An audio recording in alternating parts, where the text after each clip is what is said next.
Dari yang tadi disampaikan oleh Ibu Adita Irawati selaku juru bicara Kemenhub mengatakan setidaknya ada catatan yang juga ini bisa ataupun juga butuh kerjasama dari masyarakat. Mengenai tiket, pastikan Anda sudah mendapatkan tiket yang bisa dibeli secara online sebelum memastikan diri untuk bisa pulang melalui pelabuhan dan sebagainya. Kemudian juga mengenai barang bawaan. Berita mengatakan tadi truk itu banyak yang overload, tapi sebenarnya kalau menurut kita bukan hanya truk saja, Bang Tigor, tapi juga banyak sepeda motor, kendaraan pribadi dan sebagainya, Bang Tigor. Iya, jadi tadi hari ini jadi kan saya jalan ya di jalan tol gitu ya, mulai dari Kabupaten Bogor gitu. Karena mereka kan mau menuju ke Trans Jawa dan juga ke Merak gitu ya. Mereka berpisahnya di Jagorawi kan. Nah, saya perhatikan tuh banyak sekali kendaraan pribadi dengan muatan yang berlebih di atas mobilnya ya. Kenapa ini terjadi? Saya menduga karena selama ini yang tadi dikatakan oleh Mbak Adita tadi, odol itu overdimensi, overloading yang dilakukan oleh truk-truk itu dibiarkan selama ini oleh polisi. Ya, sehingga yang lain juga ngikut gitu loh. Nah, jadi ini masalah konsistensi penegakan aturan yang memang sampai hari ini boleh saya bilang penegakan hukum lalu lintas itu nggak jalan. Dan ini bahaya gitu ya. Dan juga kendaraan sepeda motor gitu ya, bermuatan lebih, penumpangnya lebih, barangnya lebih, itu didiamkan gitu. Kalau saya tanya kenapa, kasihan mereka udah mudik. Saya bilang lebih kesian lagi kalau mereka kecelakaan. Karena kelebihan muatan, kelebihan penumpang begitu ya, karena kasat mata begitu kan. Artinya saya mau mengatakan bisa dibuat tertib, asalkan penegak hukumnya itu tertib juga gitu loh. Konsisten juga menegakkan aturan. Itu yang pertama, Mbak Putri. Yang paling fatal menurut saya di arus mudik tahun ini adalah longsornya Tol Bocimi. Betul. Ya. Saya sangat menyayangkan ya, kontrol dan pengawasan persiapan infrastruktur, jalan raya, jalan tol termasuk di dalamnya, saya mau mengatakan ini bolong gitu ya, bahaya. Bahkan ada sampai 3 kendaraan mobil tuh masuk ke dalam lubang patahan jalan tol Bocimi itu gitu. Menurut saya ini berbahaya. Nah, kok bisa seperti ini pembangunan jalan tol begitu ya? Harus yang bertanggung jawab adalah pertama pengelola jalan tolnya dan juga konsultan teknisnya yang mendampingi dan mengawasi kontraktor pembangunannya. Ya, kalau sampai seperti ini begitu ya, kualitas jalan tolnya. Kan owner gitu ya, pemilik jalan tolnya atau pengelola jalan tol kan sangat tergantung dari konsultan teknis. Supaya mengawasi kontraktornya dalam pembangunan. Itu satu.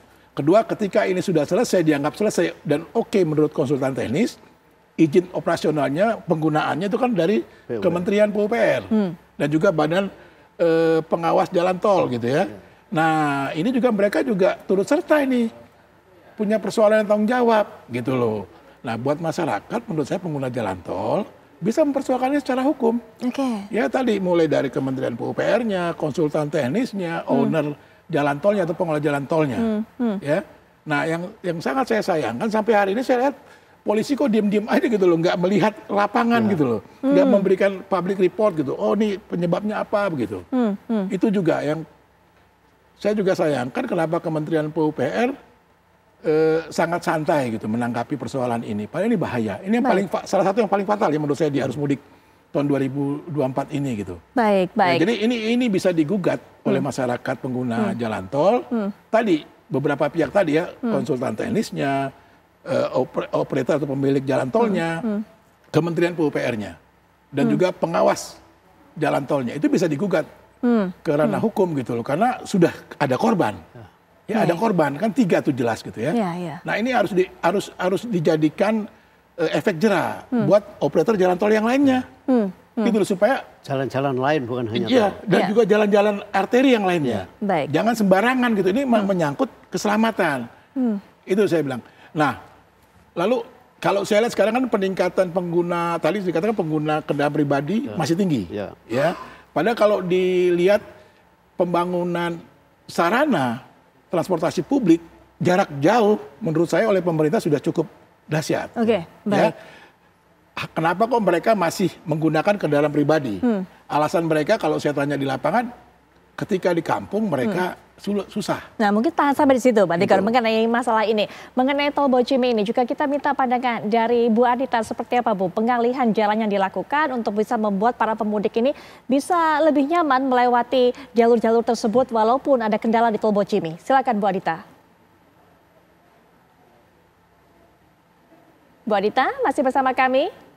Baik, sepertinya kami masih terkendala untuk bisa terhubung dengan Ibu Adita. Kami akan coba hubungi. Nah, nanti sebelum ada catatan mengenai banyak sekali para pemudik memilih untuk menggunakan kendaraan pribadi, kita ke Mas Bayu terlebih dahulu. Mas Bayu, ini bagaimana para pemudik ini menurut pandangan Mas Bayu jumlahnya meningkatnya luar biasa dibandingkan pada mudik-mudik tahun-tahun sebelumnya. Apa yang membuat mereka memutuskan sekarang beramai-ramai pulang kampung halaman? Ya, Mbak Putri, terima kasih. Saya kira memang fenomena kemacetan yang luar biasa ini memperlihatkan satu persoalan struktural yang mendasar ya, di mana di satu sisi kelas menengah kita ini memang sepertinya benar-benar tumbuh gitu ya. Ini kan kelas menengah sisa dari proses urbanisasi yang berlangsung dari tahun 70 atau 80-an. Mungkin udah generasi kesekian, 2, ketiga barangkali ya.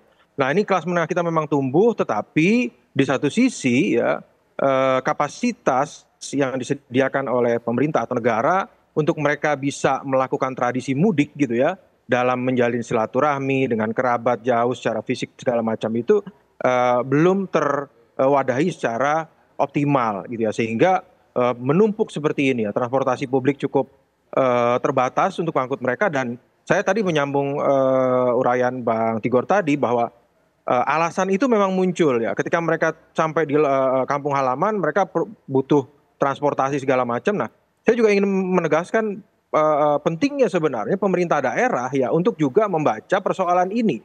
Jadi kemacetan pada jalur-jalur Trans Jawa atau di kota-kota yang menuju ke wilayah-wilayah kampung-kampung ini juga jangan hanya terbatas itu, tapi bagaimana juga pemerintah daerah itu juga bisa membaca itu dan menyiapkan ya. Kalau perlu juga menawarkan kepada para pemudik yang bawa uang banyak nih ke kampung halamannya, sehingga ada kemungkinan belanja uang banyak di wilayah-wilayah di pedesaan lah katakan. Nah pemerintah daerah di tempat-tempat tujuan itu saya kira ke depan juga harus didorong gitu ya, untuk bisa meyakinkan para pemudik bahwa kita punya transportasi publik yang cukup aman, cukup nyaman dengan harga yang terjangkau gitu, sehingga para pemudik ketika dia ingin membawa kendaraan pribadi, apalagi yang bawa motor segala macam, itu bisa berpikir ulang gitu.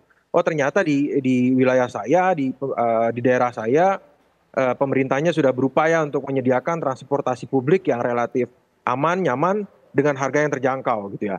Nah saya kira penting juga untuk menggarisbawahi ini, karena tadi sudah banyak sekali diuraikan oleh pakar-pakar yang ada di sini ya, untuk bisa mengatasi persoalan tersebut. Jadi bagaimana pemerintah daerah juga bisa dorong ya, selain tadi pemerintah pusat juga menyediakan tentu saja moda transportasi yang jauh lebih layak dengan kapasitas yang juga jauh lebih besar saya kira, yang aman dengan harga yang terjangkau gitu.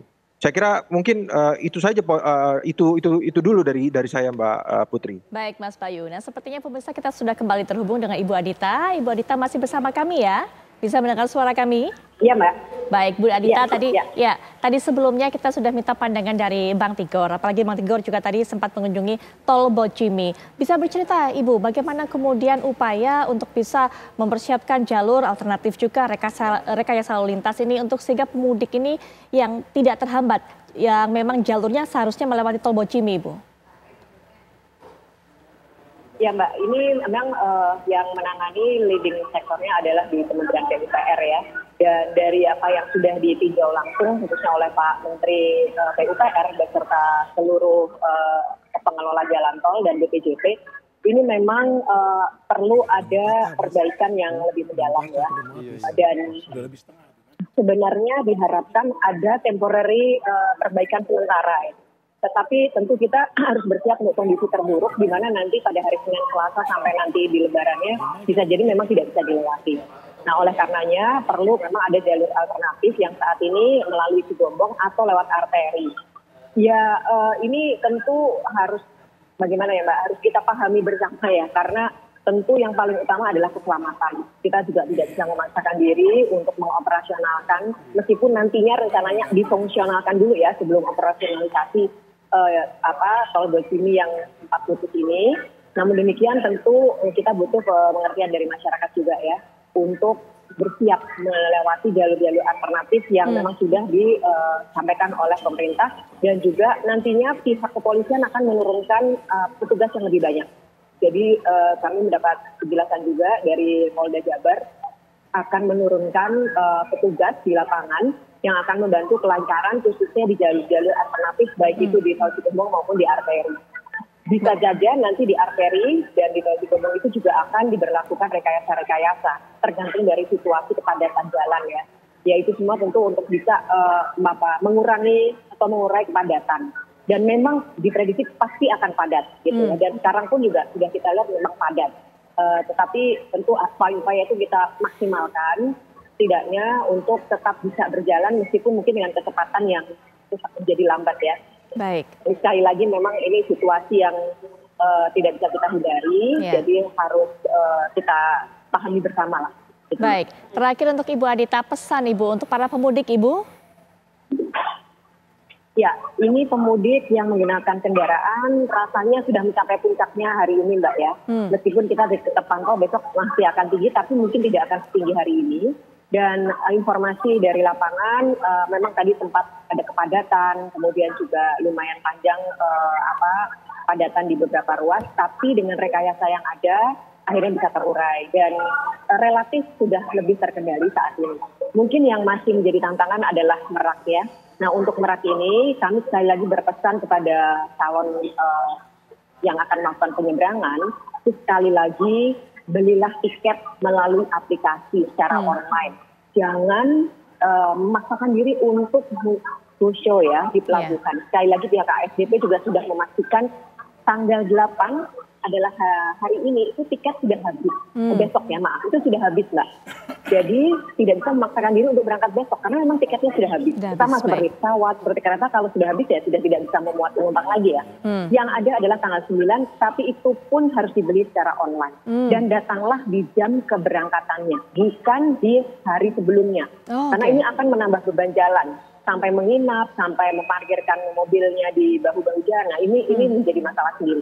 Jadi mohon sekali kepada calon penumpang yang akan menyeberang untuk bisa memperhatikan hal tersebut. Demikian Mbak dari kami.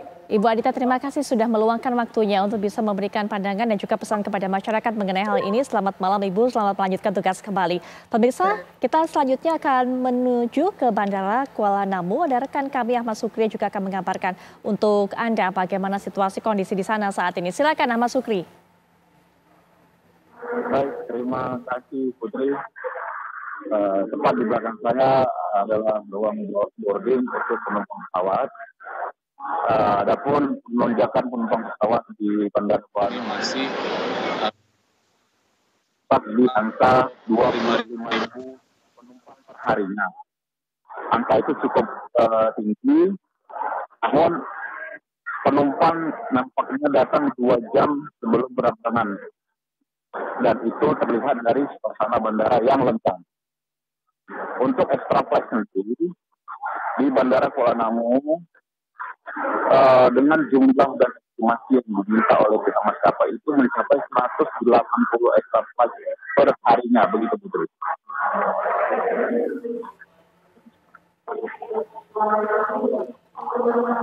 Ya, Sukri, terima kasih. Sukri sudah memberikan laporan pandangan mata kepada kami. Kita akan jeda sejenak dan nanti saat kami kembali kami akan teruskan perbincangan mengenai hal ini sesaat lagi.